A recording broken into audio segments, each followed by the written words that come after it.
Hey everyone, Denkus Dad here, and after a bit of a hiatus, I'm really psyched to be back talking about Universes. Been playing a ton, having a great time with the game, and one of the big subjects that I wanted to give the spotlight to is the April Bands. Watching the tournament in Chelmsford, UK this weekend, and looking forward to Albuquerque coming up in May here in the Americas. I think that competitive standard is in a pretty interesting place, and I've heard lots of different opinions on these bands, and I thought I would, put my 2 cents in and share what I think. So, just some ground rules for this discussion. I want this to be constructive and come from a place of respect for both designers and other players.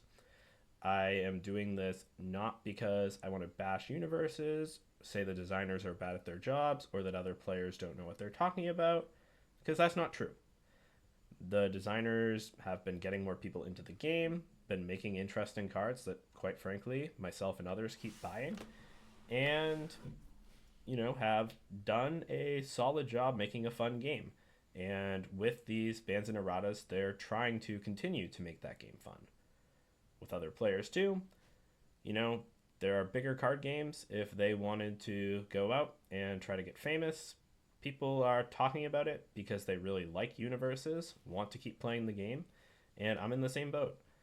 My goal with a video like this is to make sure that universes is going to be as fun for me and for other people as it can be when we go out to play in events, and that's why I'm sharing here.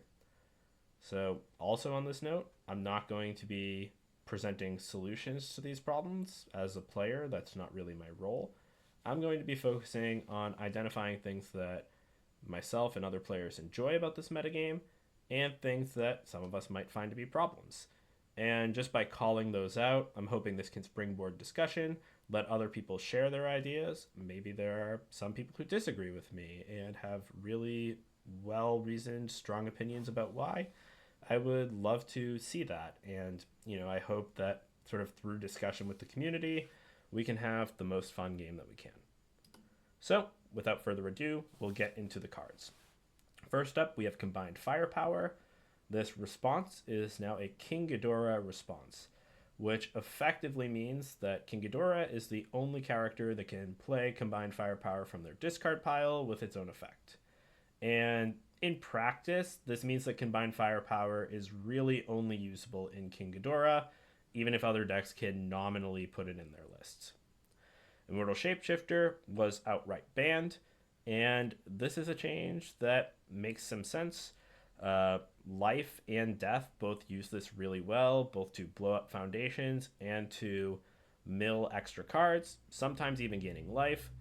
Recuperation time, particularly, was very strong with Immortal Shapeshifter, but lots and lots of other cards benefited from these repeated incidental checks and from the life gain, so it makes a lot of sense for this card to go. So, as I sort of said, problem cards were hit, and they're reasonable choices to remove. I do think that both of them promoted play patterns that weren't really enjoyable, and were high power level enough that we were seeing plenty of these cards at top tables. So it makes sense for them to hit these. They were power outliers, and as a player, I feel like that makes a lot of sense. It also, with Combined Firepower being errata to still work with King Ghidorah, it gives new players or people who just really like Godzilla a chance to play that challenger deck as constructed and, give it a go. This also gives other sort of newer cards more room to kind of find their spotlight and do well in standard. And I think that's exciting. So, as for concerns, turn 2 kills are still extremely prevalent in the current metagame. So, just because these cards were power outliers, it doesn't mean that they were the only ones. And a lot of the other tools in standard are operating at or above the level of power that Combined Firepower and Immortal Shapeshifter were bringing to the table. And this is not something that I enjoy.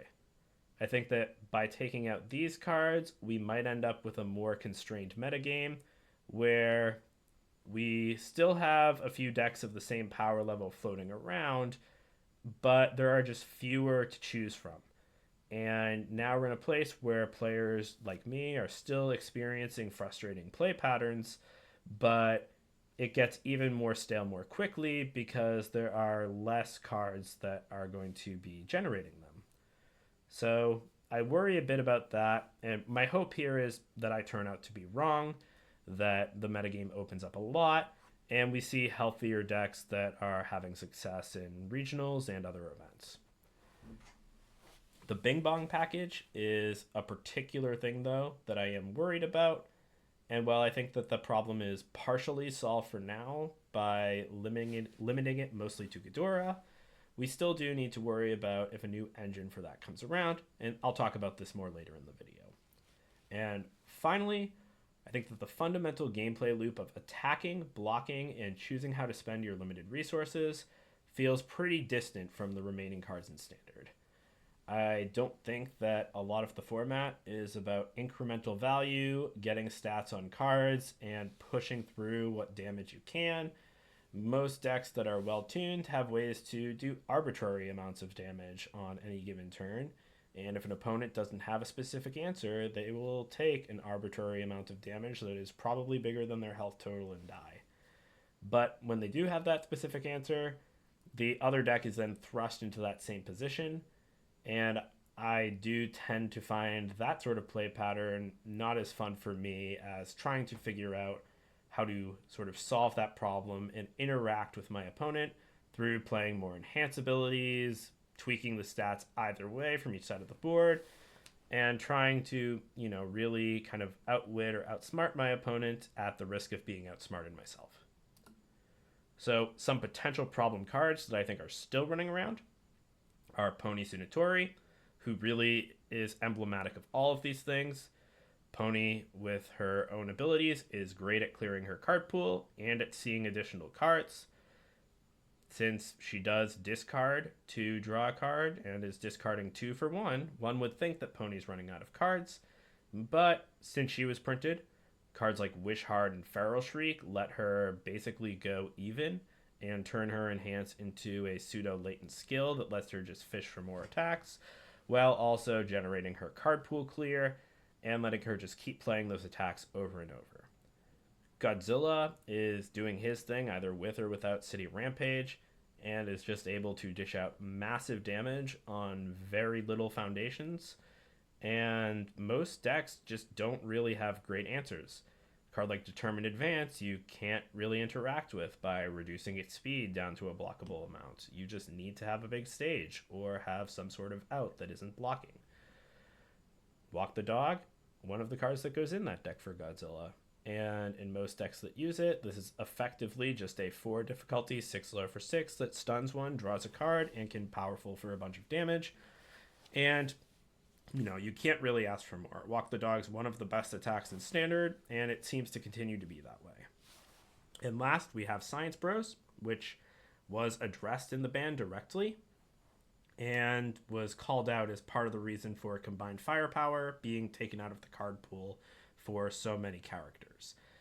And I do think that even without combined firepower, Science Bros still is punching a bit above his weights class and just does a bit too much in the stat department for a 3 difficulty foundation, while also giving you a chance to out yourself with a card draw at the end, which is really, really nice if somehow they manage to survive. So all in all, these are some of the poster child cards, but you might be asking yourself, hey, where are Devil Jin and Aerial Goblin Bolt? Where is Hanji 2? Where is that Battle R release? That card's pretty good. What about Rodan? What about Nick Reagan? And you'd be right. There are a lot more cards that we could talk about that I think belong here. And just for, some comic effect, boom, slapped a few of these on the slide. Haha, great.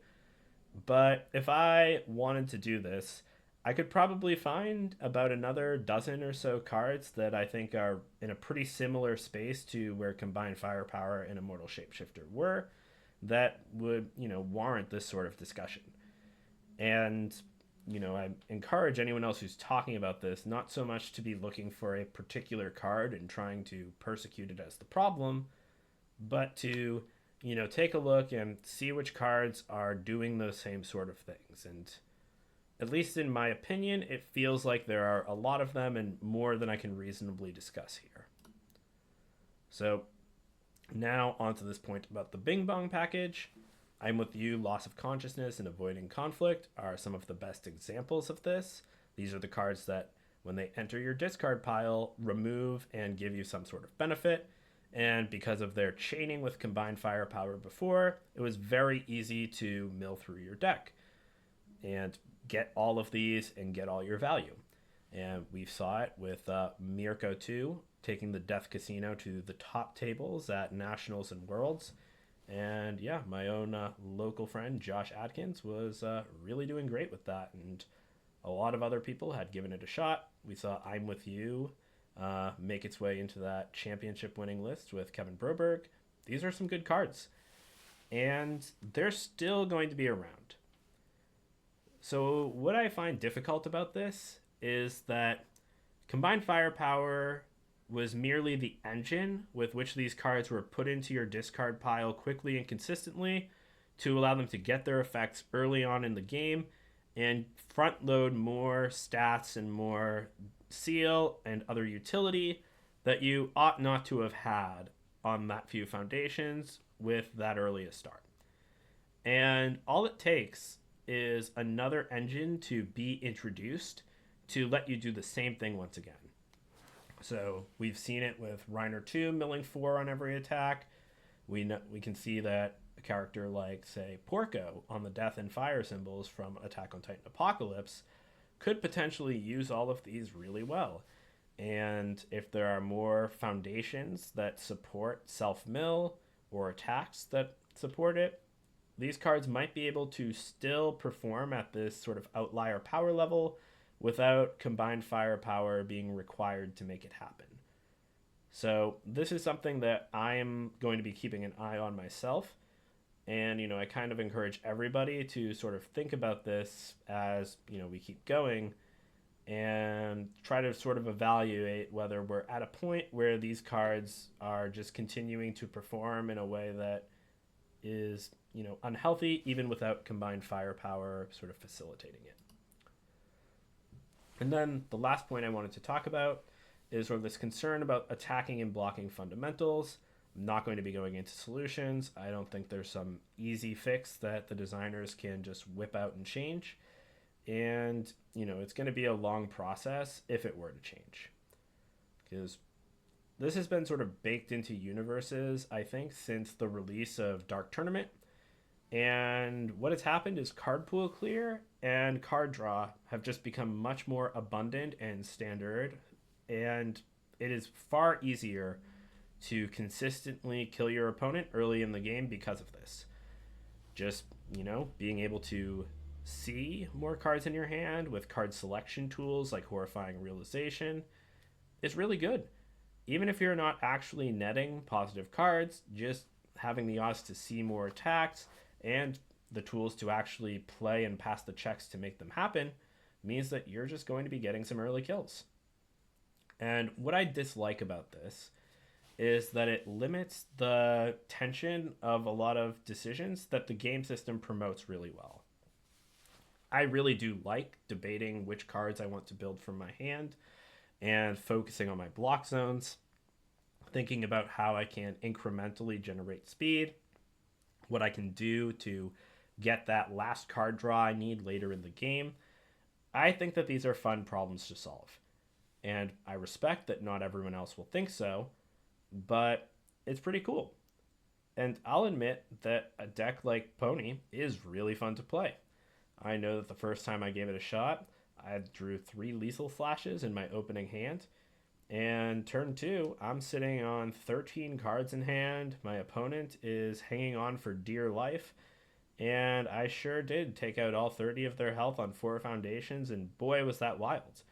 But I can't imagine that sort of game is one that's fun for my opponent, because if they simply had drawn their runaway, I don't get to kill them. And because they didn't, I was able to pretty much solitaire my way to an easy win. And that can just sort of, be its own thing. There's a time and place for it, but I do believe that the most fun part about Universes is the player interaction that's intrinsic to the game system. And, that's just something I want to see more of. And, like even without the tools from the Band of Narada, Immortal and Combined Firepower were, really good ways to get your attacks to be powerful and be more powerful than your opponent can answer early on in the game. But there are lots of tools like that still are floating around. Armor of the Wolf and Black Abyss are sort of tools of a bygone era. Like they aren't even competitive right now, but they still sort of present this sort of issue. Tarion Darrington still can pretty easily do it on the order symbol. Godzilla is, of course, doing this with City Rampage. And, with a Mitch Tomino Mighty Blitz, you sure can push in that damage after all of their foundations are frozen. There are just so many ways to make trivially large attacks. And yeah, you can just go in.